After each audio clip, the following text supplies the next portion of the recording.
Bismillahirrahmanirrahim. This is Vakar Korvi from TFT Perspective with another video on India. And this time it's regarding a very horrific story which has just come out last week and international press has also reported.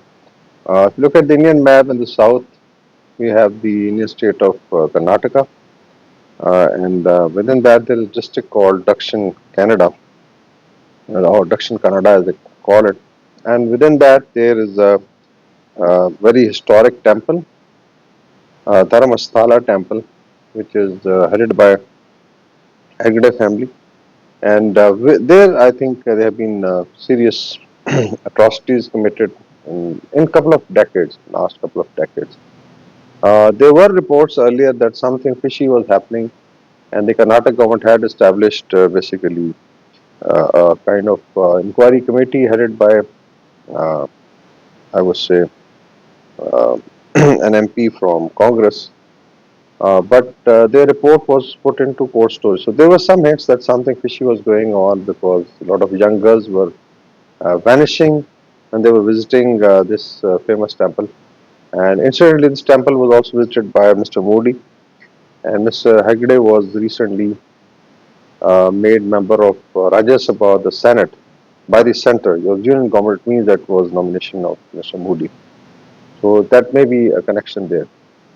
To cut it short, the current whistleblower is a Dalit guy who was a sanitary worker in the same temple, and he basically worked there from mid 90s till I think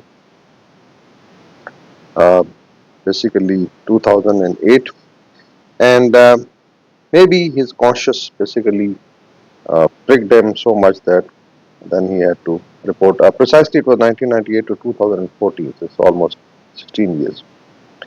Uh, his name has not been disclosed because there is the worry that probably he'll be taken out by the powerful gang which actually controls this temple. And even civil administration involved because the way police has handled it is really pathetic. So he's basically mentioned that he, as far as his own part is concerned, he was forced to bury 100 bodies of mostly women and young girls uh, closer to the river, uh, which is basically which runs close to the temple of Dharmasthala. Main thing is that in India, rape has become a very normal thing. Although the official figures say that average of 35 to 50,000 rapes takes place every year, but these are the reported rapes. I think our research says that 300,000 women, especially young women, are raped every year. So you can look at almost every second there is something going on against women, and they talk of women rights and all that. So this indicates that in only one district, and the report, was compiled by the Congress MP, also mentioned that there were from 500 to 1,000 victims of this heinous crime of women getting disappeared and being killed and then vanishing. So it means that if it was happening in one district, just imagine. And this was then particularly related to one temple. It's not only one district. What is happening in the rest of India? Now, the worrisome thing is that these women were not only raped but also tortured, and some of them were treated with acid. Was thrown. Some were burned by diesel. This is really horrific. I mean, one cannot even describe it. And now the finger pointing is toward the administration. It's run by Hagdewar family for last uh, 800 years. They are saying basically. But definitely there may be some other people, but now it's with that family. And it's basically a Jain family which runs it, but mainly there are different upper caste Brahmins because basically it's a Hindu temple related to Lord Shiva. Now, if you look at some of the videos also, that what happens to women folk, we've seen that women, are kind of rolling in water and they are being pressed and all that. So this is maybe in the Hindu religion, we'll not comment on that, but they are very strange kind of thing. But main thing is that they were vanishing, And the police, during different inquiries, was stating that uh, basically there are a lot of people who commit suicide in this temple when they visit because of lost in love or in jobs or in profession, and most of them are women. So this is the logic given by police. There were no serious investigation. There were, I think, three, four high-profile cases also, which came up during investigation. And then I think there is a CBI uh, steno, or she's a lady. She's also filed because her daughter, who was a medical student, also vanished during a trip to this temple, and there was nothing heard after that. Now she realizes that probably she may have been victim to this criminal gang who we are not very sure, but definitely when there is administration and this temple makes almost a billion Indian rupees every year.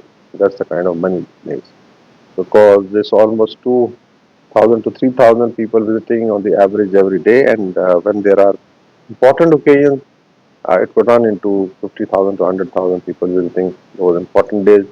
Especially anybody coming to Karnataka, any VIP coming to Karnataka does visit it.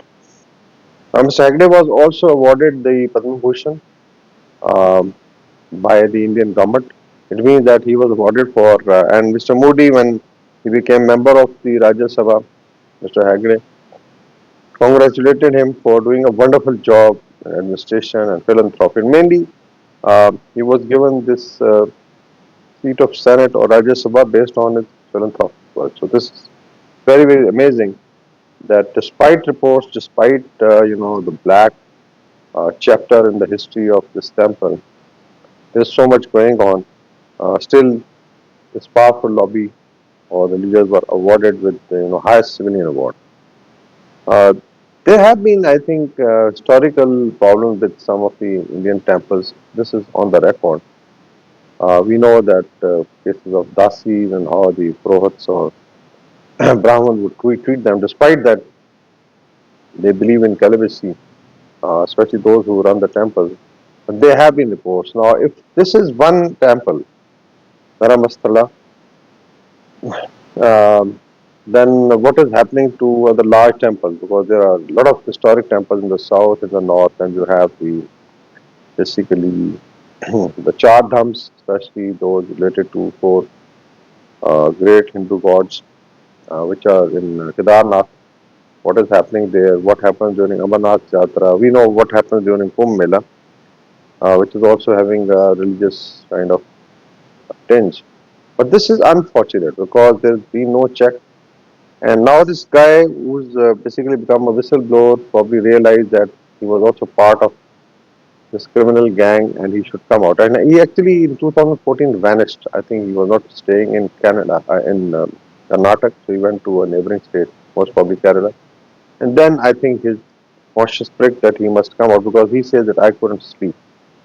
I'm sure anyone with, I would say, some human heart would feel like that because if you buried 100 plus women, especially young girls who were tortured by the administration of the temple, then you definitely cannot sleep. So things are now in the open because this has been now reported by Al Jazeera, Gulf News. Then you have international media also covering. But unfortunately, in Pakistan, there was very less discussion. And I thought we must put it on social media because somehow our media remains glued to mostly domestic politics. There's always a need to look into what is happening in our neighborhood. We hope that the victims, especially their families, get justice. And the Indian government realizes that this dark chapter being run in, or dark business being run in different temples must stop. They have to actually now, when this Pandora box opens, so you realize that what was happening. So this is, I think, a horrific story. I thought we must share with our prayers for the victims. Thank you very much.